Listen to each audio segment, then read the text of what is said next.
Hello everyone and welcome back to my YouTube channel. In this video, I'm reading Emily Henry. So Valentine's Day is coming up. It's coming up. It's in a few days, just 6 days. Do I have a Valentine? No, I'm alone, I'm lonely. So I thought I should probably read some romance. And I decided I'm going to read an Emily Henry book. I have spoken many times before on this very channel that I read Book Lovers and I did not enjoy that experience. Also, sorry if you can hear like a shh noise in the background. My mom's cooking pork chops, so I'm going to eat dinner right after this. But back to Emily. So I read Book Lovers, didn't love it. And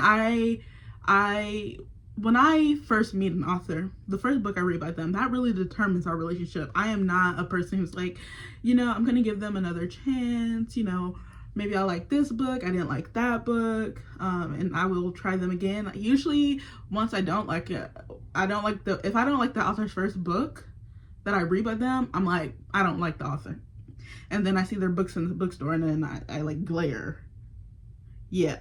So, but there's two things really. One, I was like, maybe I should give some of these people a second chance. Maybe that book was just like the one that didn't hit for me. And I've seen people talk about Book Lovers and they've read Book Lovers and didn't like Book Lovers but loved other books by Emily Henry. Like, I think Jack Edwards didn't like Book Lovers but did really like, well, I won't say didn't like Book Lovers but didn't enjoy it as much, but he did like Happy Place, right? So I feel like there's hope out there. There's hope for me to like an Emily Henry book. Also, the thing is, I was influenced hard on the Emily Henry. And so I kept picking up books by her before I read one. So by the time I finally read Book Lovers, I already owned Beach Read and Happy Place. So I was like, I have 3 books by this woman. I read one, didn't like it. I don't want to read any more of her books, but maybe I should be a changed person. So I decided I'm going to read Happy Place. I feel like Happy Place is the one, when Happy Place came out, everybody was like, oh my gosh, this is the best Emily Henry ever. And I feel like people like Happy Place the most. So I feel like I should give her the best chance. And I feel like people, if you didn't like Book Lovers and you like Happy Place, maybe Emily Henry isn't the problem. Maybe Book Lovers was just, it just didn't hit for me. One of the main things about Book Lovers was that I just like the relationship. I don't know if I felt the chemistry really there. And that was mostly because I can't remember. I think one of the main love interests were, we got more of them than the other, and I was like, the other person feels like they just there, they just feel like they're just there. So let me get Happy Place. So here we have it. I also got this, like, a signed copy of this. I saw it at a bookstore and I was like, I saw that it was signed, so I picked it up. And that's another reason how I ended up with 3 Emily Henry books before I read one. So I'm going to read Happy Place. This is almost 400 pages. Also, I have this like thing where I think most romance books should be 350 pages or less.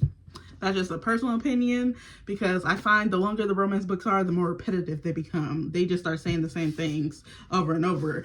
And don't get me started on a smut scene in a long romance book. We gonna get about 20 million of them. And half of them gonna sound the same as the other ones. So I think, 300 and less. It's like where a romance novel should be.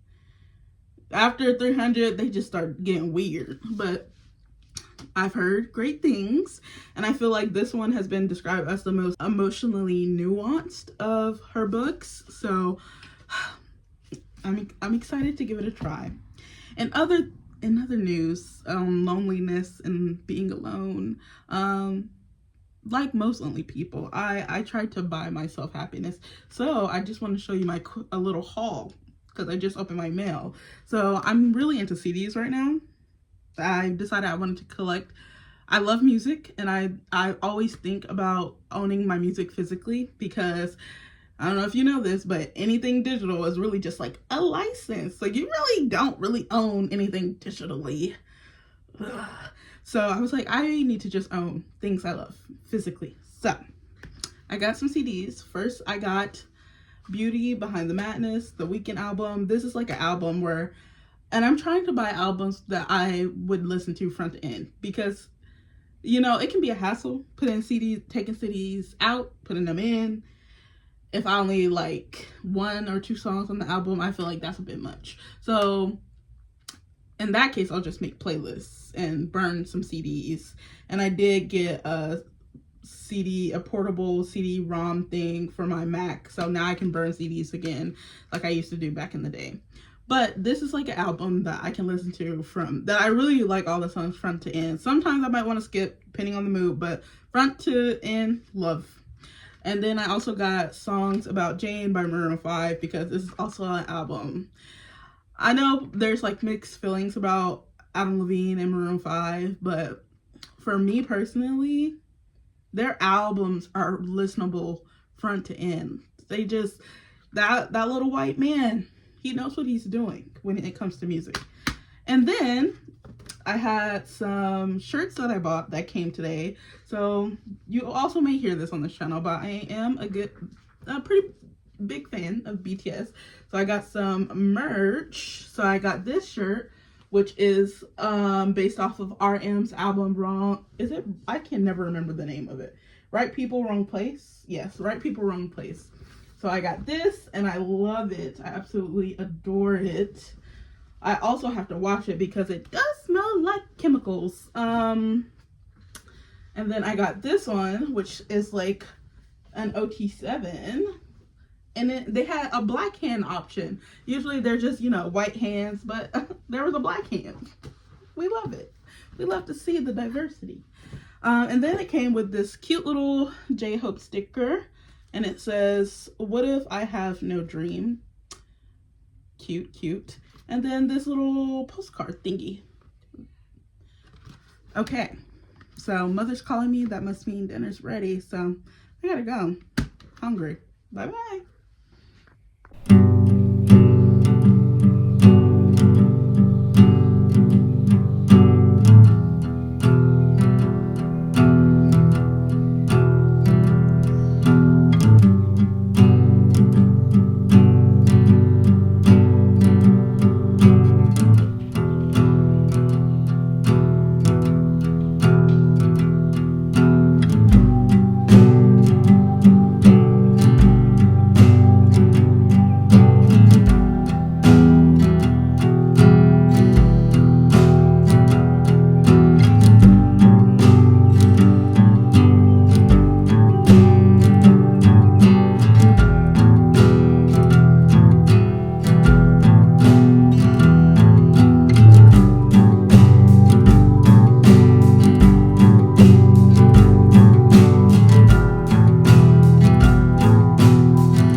Okay, so I am about, let's see, almost 30 or so pages into Happy Place, and already I'm thinking I'm liking it better than Book Lovers. I don't know. I feel like we really haven't seen that much of the characters. I mean, we are seeing them, but like the characters really settle into their personality. I don't believe we've seen that much yet.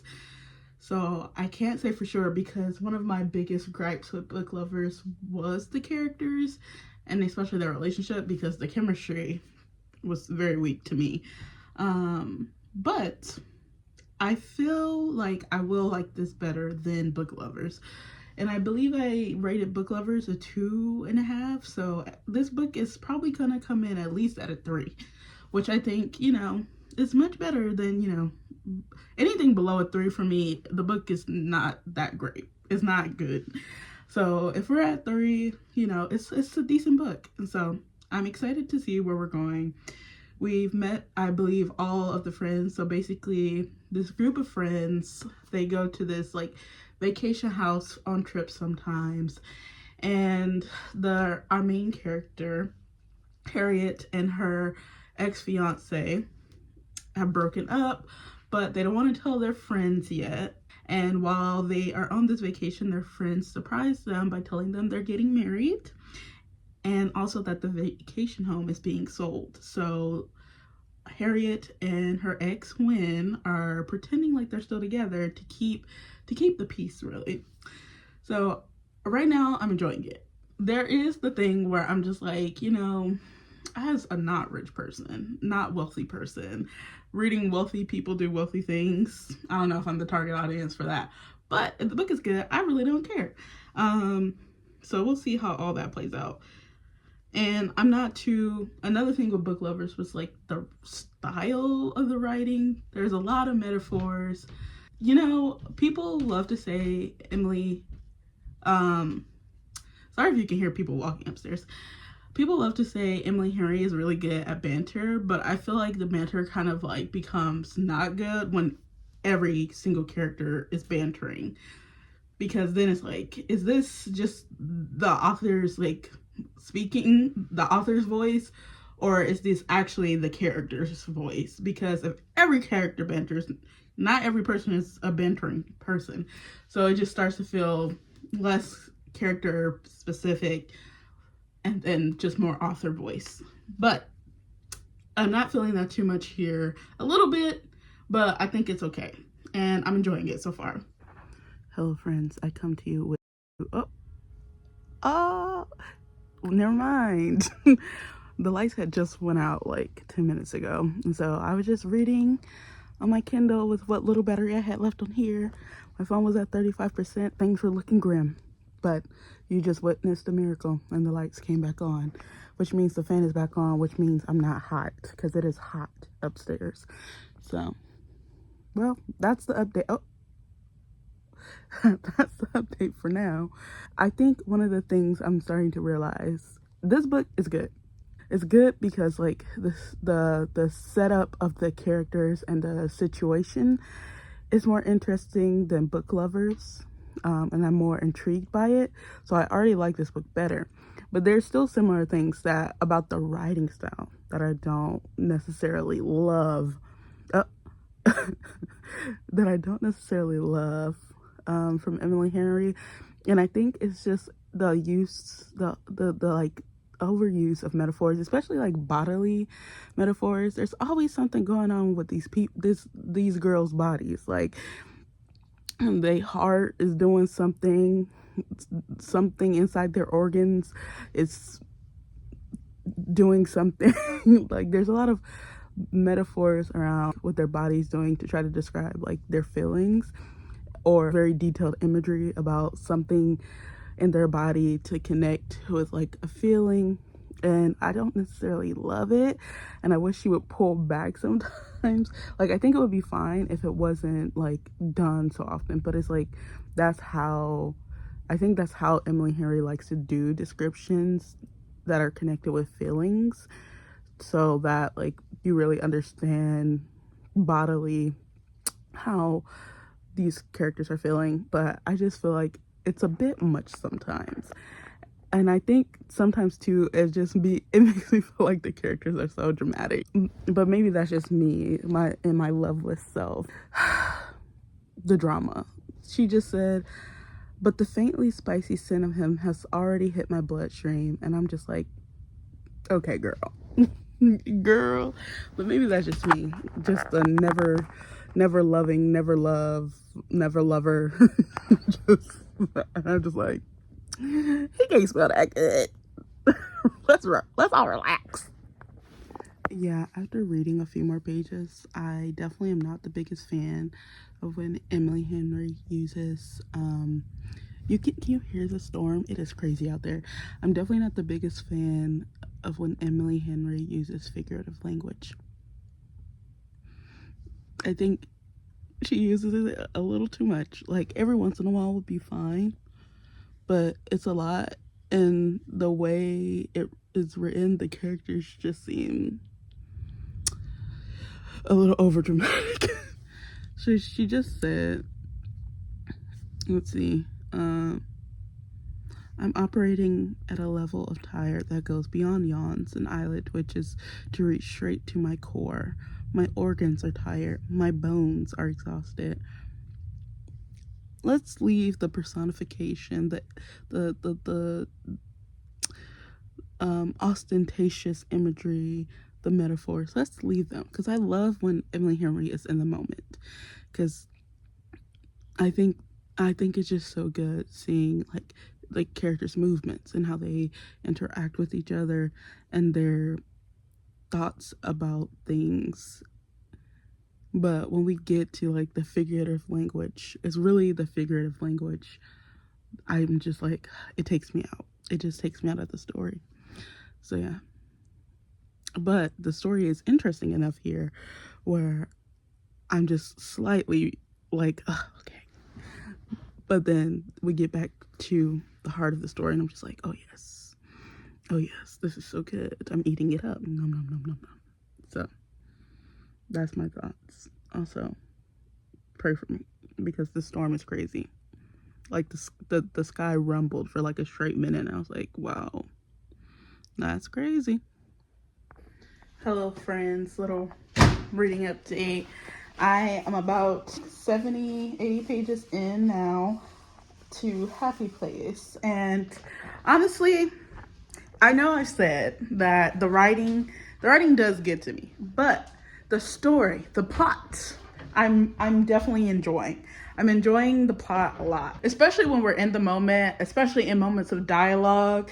One thing, I think I've mentioned this, but one thing in Book Lovers, the banter didn't really hit for me, but the banter is hitting in this book. The banter is really hitting. It's working really, really well. I think like Emily Henry has it down in this book, and I believe the romance. I believe the relationship of the main characters in this book. So I'm really enjoying the story here. I'm really enjoying it.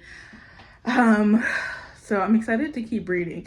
I'm just going to have to I have to convince myself to learn how to live with Emily Henry's use of figurative language. I don't know. I don't think it's going to really hurt this book too much, but I don't know if I would seek Emily Henry out because I know that me and her writing style don't always agree, and I have to really, really love the plot to enjoy the book if I'm not loving the writing style. So I think that's true for this. Like, the plot is really good. I really believe in the chemistry between the characters. I didn't really believe in the chemistry between the main love interests of Book Lovers, but here it feels good. It feels real. I'm about to eat some Chinese food, some leftover Chinese food from yesterday, and probably read some more, and then I'll be back again with more thoughts. It's 3 in the morning. Actually, it's almost 4 in the morning. I need this book to wrap it up. This is my problem with romance books, is that I believe romance books shouldn't be too much longer than 320 pages. 300 pages, but I'll give you 320. Maybe 325. But after they start getting past 325, it's just, I'm always like, we've been here too long. And I'm starting to be like, okay, I'm tired. Wrap it up. I'm tired. Wrap it up, okay? Either do it or don't. Either confess your full feelings or don't. At this point, I'm just like, wrap it up. What page am I on? How long? I feel like I still have like a whole... I'm on 294. I have a whole, let me think, 94 pages to go. That's almost another 100 pages. Shut up. Why can't I feel like this book could be wrapped up in the next 10 to 20 pages if they would just stop all this yakking. Stop talking. Get to action. I mean, actually get to talking. It's all this in your head thinking. Stop thinking.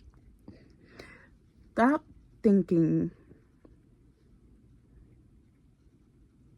Do the do. And lay all your feelings out on the line. Or pack it up. Pack it up. Look. I'm kind of anti-Cleo in this moment. I know.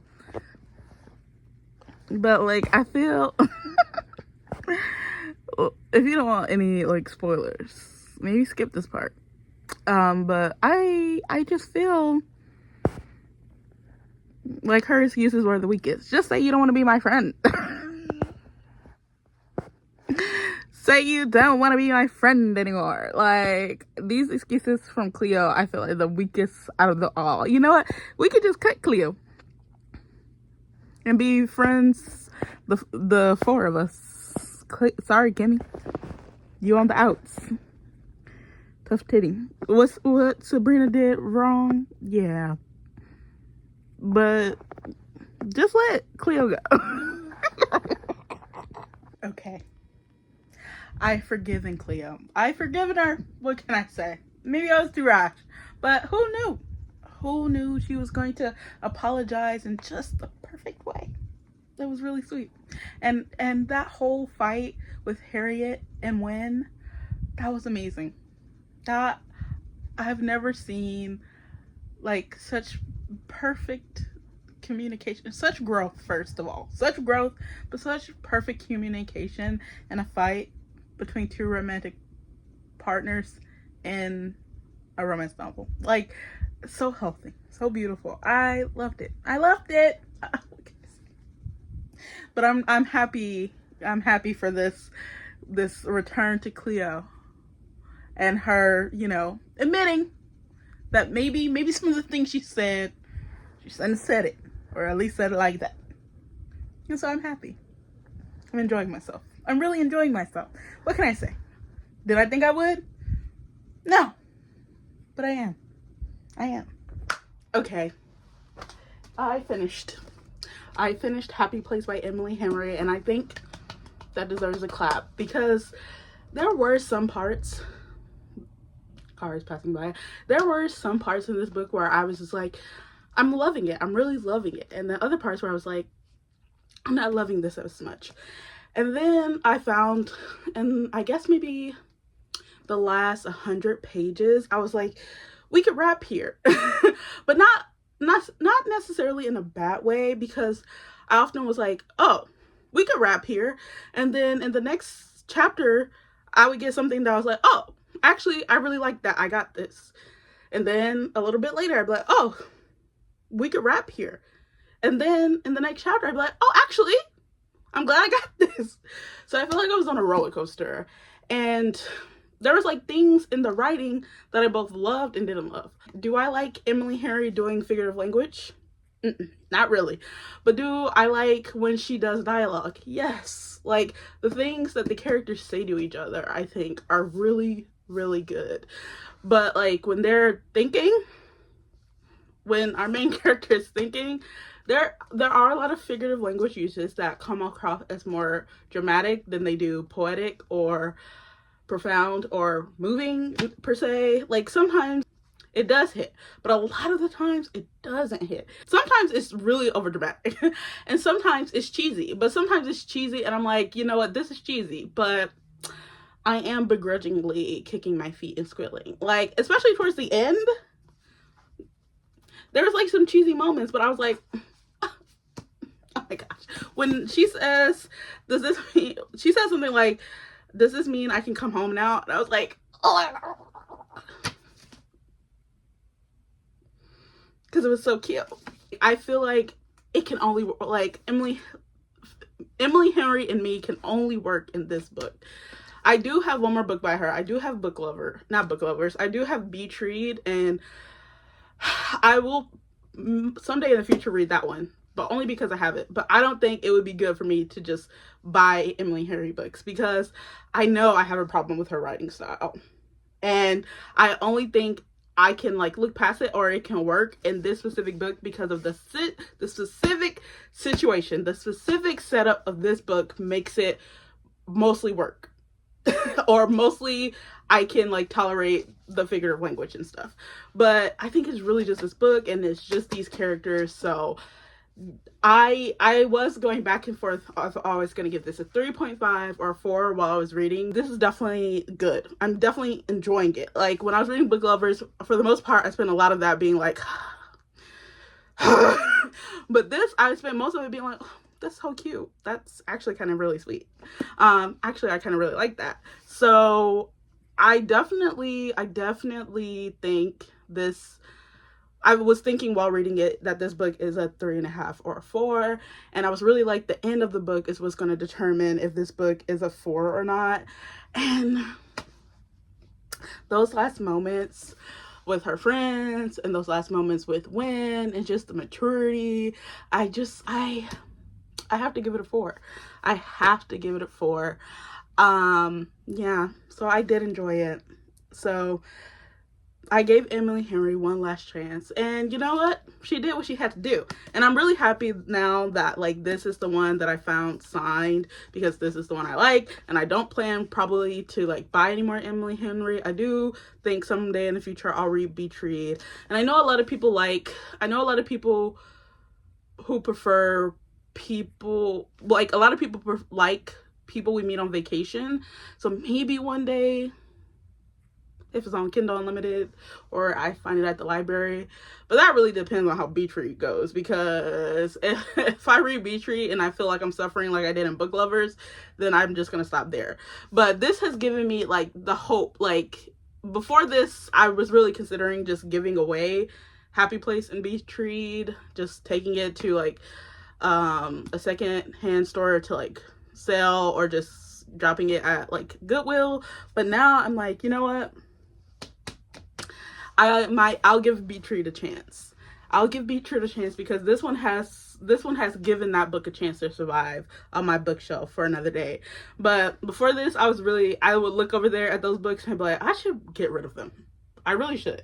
But I'm really happy. I'm actually like happy. I'm actually happy that I read this. So they got me. The influencers, they got me, and they were almost kind of sort of right. So what can I say? Anyways, thank you for watching this video. Stay around, watch some more. I'll be posting again sometime soon, probably giving more authors last chances, because I do plan to read a book by Abby Jimenez and what's that guy's name? Frederick Bachman. Those are people you'll see in this little one last chance series, because I've tried to read from them before. Didn't exactly enjoy myself doing it. So, you know, this you can expect more of videos like this. So subscribe, like, comment, and I'll see you next time. Bye.